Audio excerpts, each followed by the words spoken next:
Hello, Future Man, and welcome to your deck review. I see we are working with a little bit of a weird one today. We have a four-color Bill Potts deck that is trying to be bracket four. So we're pushing Bill Potts to the limit of their abilities. And you said we have redundancy with Inkshredder, Nephilim, Zata, Hedronginder, and Mirrorwing Dragon, which is exciting to me because these are all, like, not very good cards. And we're trying to make them, hello kitty, we're trying to make them very, very good for bracket four. High risk, high reward.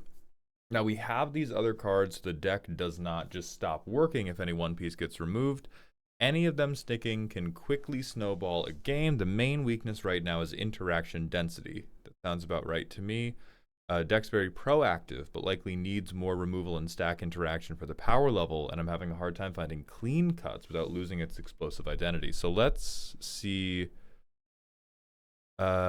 Bill Potts is here to keep pressure on the table while I work towards my secret commanders. Okay, that sentence terrifies me. That's like out the gate. That's a no-go if we're not doing control. If your secret commanders are like, oh my gosh, it's even better once that happens. Okay. Uh, for this premise, like, even though bracket 4 is you push any deck to the extent of its natural ability, you can make any deck, bracket 4. If you want a deck to keep up in bracket 4, I don't think your command zone can just keep pressure. That's not good enough. Your command zone, I think, has to do more than that. Like, if you need to work through the deck, it should probably dig or tutor, or when you say keep pressure, it has to handle interacting for you. But anyway, can struggle with consistency and staying online long enough. That really sounds about right to me. So let's look at what stuff we have and if we have stuff tagged. So first, what I'm gonna do is I'm gonna pick out, because I think we're doing a real harebrained scheme, which I do respect. But to make sure that you are getting value out of this review, I'm just going to call out any card that I think on average is not high quality enough to be played in bracket 4. That one, that one, that one, that one,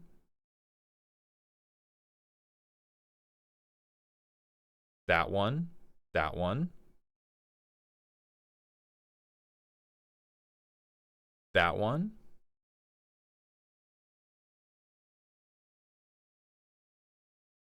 this one, that one, that one, that one. So it's looking like most. It's looking like most of these are very, very bad, but the goal is they translate into a lot of card draw, which is like, it's both very exciting, and we're talking about, oh, I can turn Bill Potts, like, with 5 mana, I can draw, through the combined power of casting Bill Potts and casting Crimson Wisps, I can draw 2 cards. And we're talking about that in the bracket where, like, Rhystic Study is mandatory, Like, and I still love the Dream. I'm just saying the Dream is facing a very, very steep uphill climb where when your opponents think about card advantage, your opponents are going to go, okay, I play Mystic Remora. Okay, I play the One Ring. And instead of a counterspell, you have Cerulean Wisps, right? Like, at some point, what I'm saying is there's no way to get around that problem. And there may be ways we can push this through and make it do something anyway. But you're probably always going to be fighting a pretty steep uphill battle. Yeah, Season of Growth, definitely not good enough. It probably feels good enough once you have Zata and multiple creatures on the table.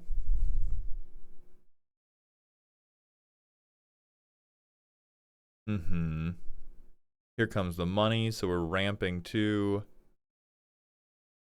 Oh man, Kodama's Reach in bracket 4. That's rough, buddy. Okay.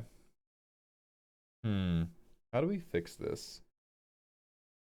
because again, I want to bring the point of comparison. Like when you need to make mana, we're casting Kodama's Reach. When your opponents need to make mana, they are playing like Chrome Mox and Mox Diamond on turn 1, and they're playing Mana Vault.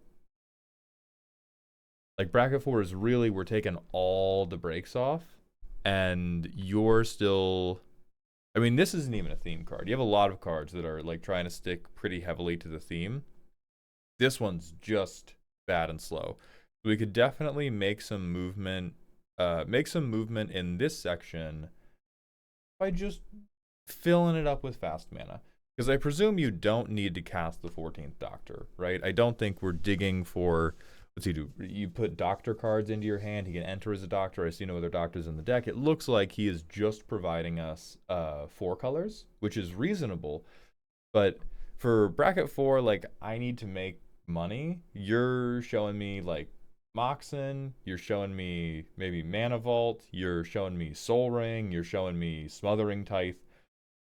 Like, you're showing me all of the morally bankrupt options, because a lot of people have this misconception about bracket 4 where they think bracket 4 is my deck, the themiest, the hardest my deck can theme.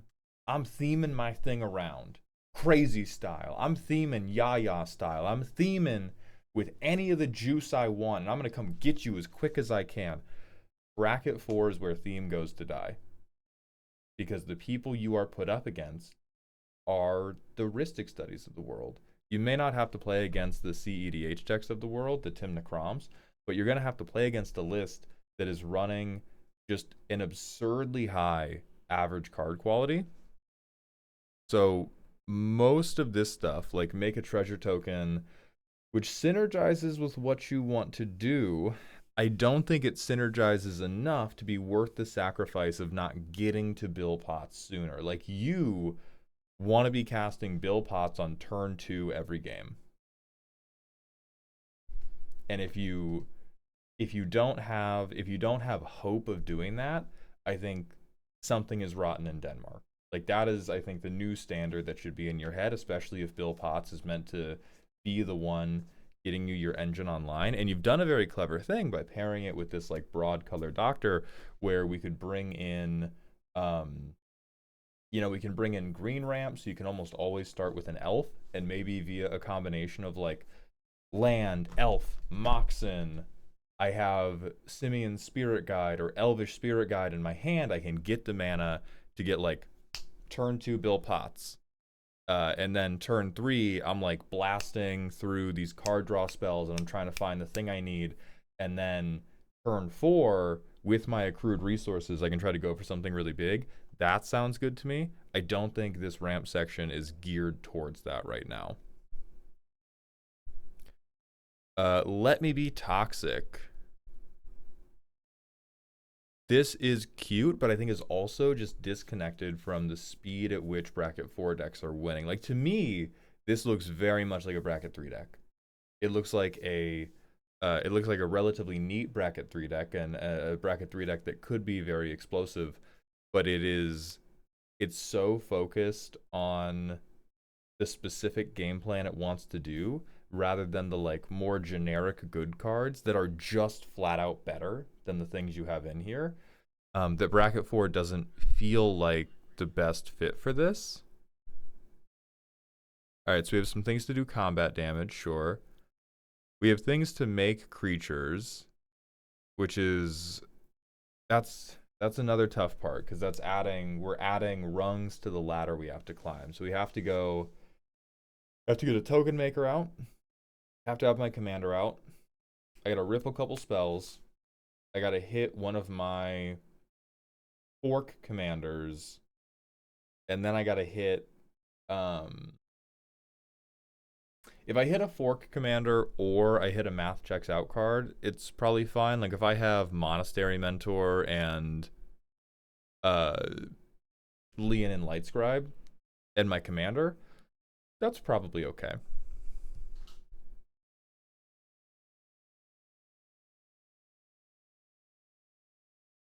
Make 101 is very, very low quality. That is a rough card. That is a like, but this is a perfect bracket 2 or bracket 3 card. So I think I'm going to spend half this review trying to convince you that you want to play bracket 3 instead, and then the other half showing you what the bracket 4 includes would look like. And it, like, the rough part is if you build a bracket 4 deck in 4 colors, that's like a $2,000 price tag if you want to own the thing in paper. If you want to play it online, if you just want to play it kitchen table and you don't need the actual cards, sure, whatever. But most of this stuff is just like, hey, Startle is cute, but what is much better than Startle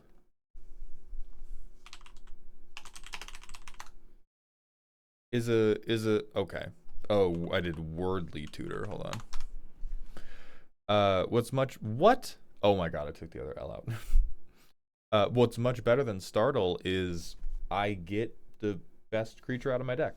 Whether I need a secret commander, whether I need a token maker, whether I need my overrun piece, like, I just go and get it. And this is one example of like a $20 card that's good for you. And then, because you're in green, which again was very clever, run it again. Hey, look, another $14 card that is just another copy of Sokka, another copy of Monastery Mentor, another copy of Leon and Lightscribe. And then there's other more specific tutors we can get into, like Imperial Recruiter. This only looks for power 2 or less, but you have stuff that can hit. That'll hit Monastery Mentor. Second copy of Monastery Mentor is nothing to sneeze at. And to reiterate, when I say bracket 4 is where theme goes to die, these decisions are why bracket 4 is where theme goes to die, because you have this deck that is full of lovely, lovely thematic cards. And the way you make it better is you look at all of them and you go, okay, who are my higher performers? Who are my lower performers? Lower performers, you're all cut for additional copies of my higher performers. And so, like, Startle is going to turn into Worldly Tutor. Spawning Breath, that's turning into Formidable Speaker. Silver Fur Partisan is probably turning into Imperial Recruiter, because casting a non-creature spell is easier and more generic to do than targeting the wolf with an instant or sorcery, right? Like, your narrow stuff has to become broad because it has to be broad if you want a chance of succeeding against the Rhystic players and the players who have a bunch of manaless interaction. And then Value Gone Wrong. That's really cute. That's really cute. That's so cute and awesome. And it should be like Recruiter of the Guard. Like, we're going for, oh, hell yeah. I can, like, if I have my commander out, I can discover 4 twice. That's dope. It has nothing on, I am going to put Monastery Mentor in my hand to attempt to win the game next turn. Flick a Coin, I think same thing. Very cute. I can see why it's explosive if you assemble my commander, my secret commander, and a token maker. I'm sure you do a whole awful lot of bullshit. Counter and Double Strike, that's adorable. Scale the Heights is very, very cute. But all of this, you have a lot of stuff that I like in here. Every single thing I like about this deck, I think, belongs in bracket 3. Every single thing.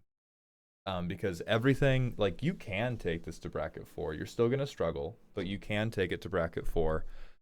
But I think the stuff you cut if you take it to bracket 4, and we still really want to do, you know, this another one plan, is Courageous Resolve has to go because it's too much mana.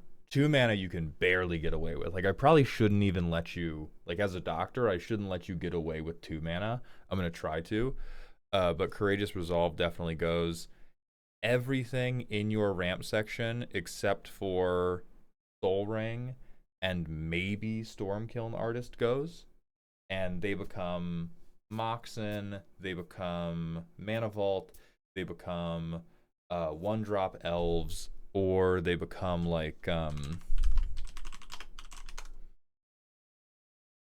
Simeon Spirit Guide. You might even want to do like rituals instead, because for you, and let's talk about another mental thing to get over in bracket 4,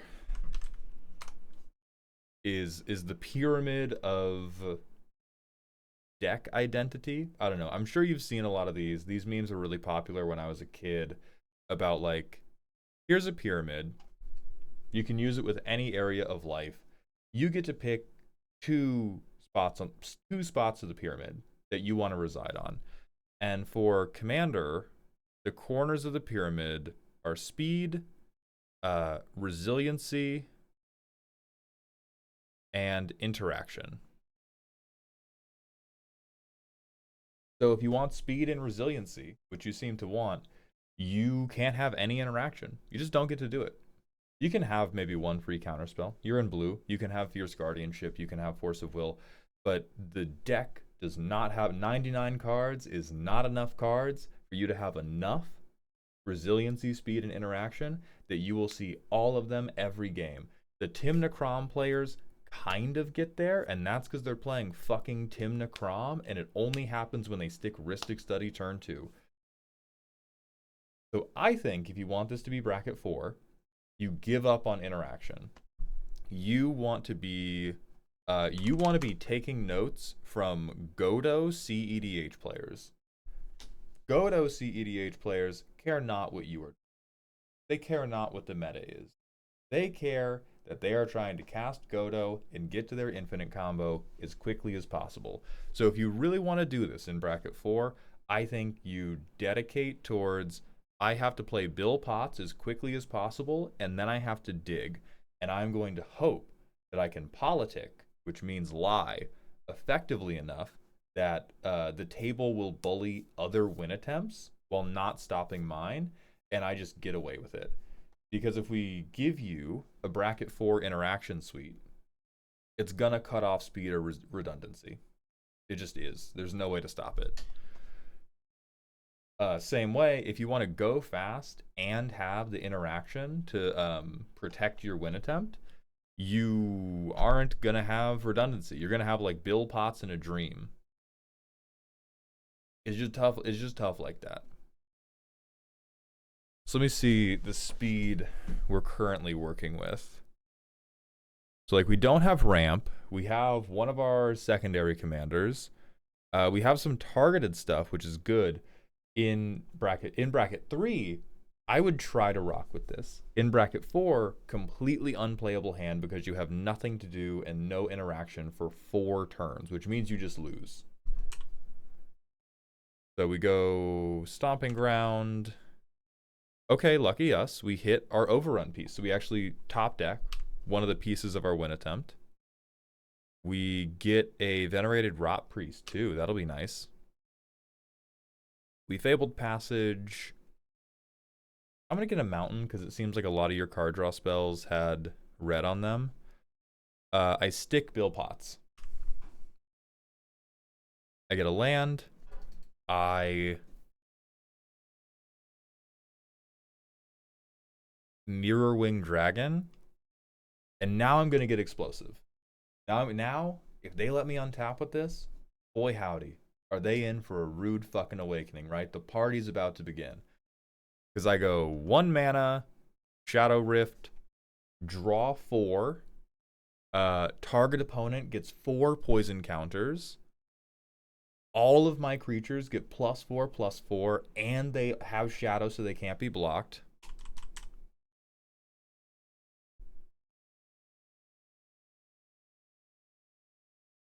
Cloak of Feathers, again. We're up to +8/+8 on my entire board. Somebody is up to 8 poison counters. I draw 4 more cards.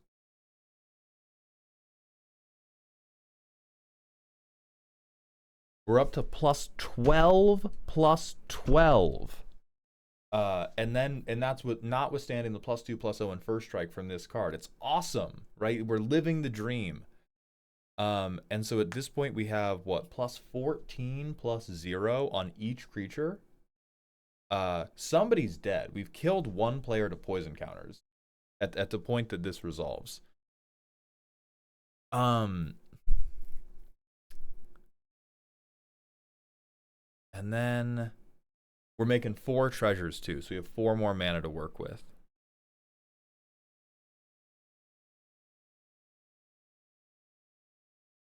We go down to 2 mana, so we have a treasure in this land.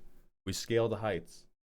I'm at plus 16 plus 16, notwithstanding any other buffs.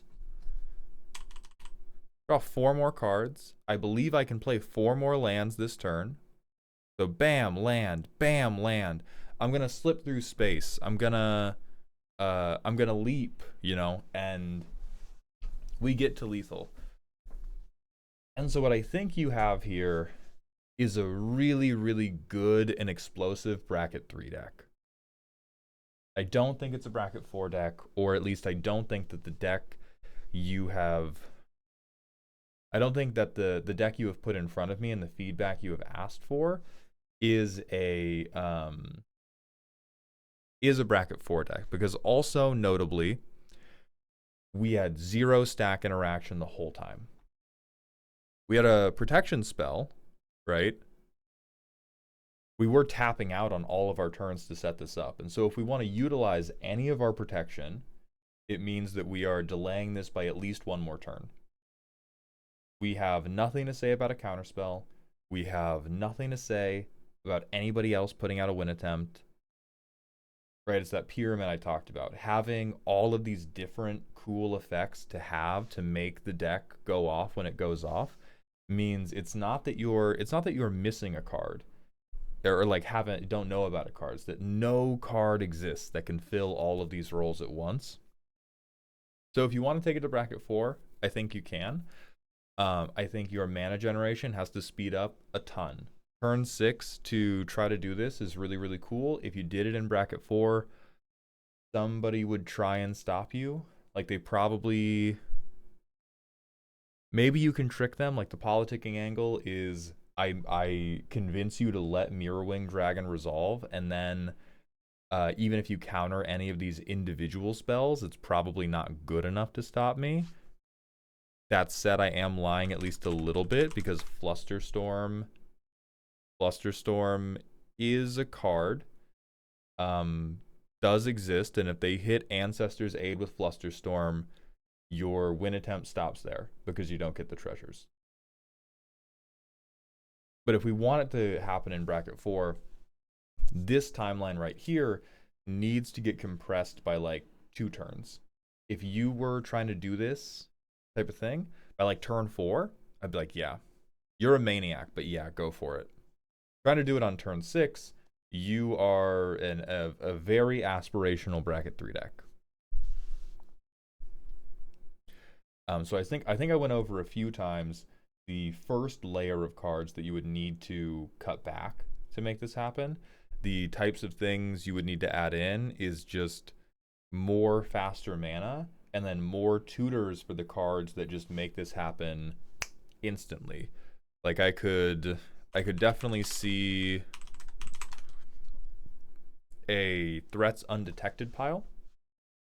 Right? You probably cut your secret commanders down to 4, the 4 best ones. You would keep Inktreader Nephilim, you would keep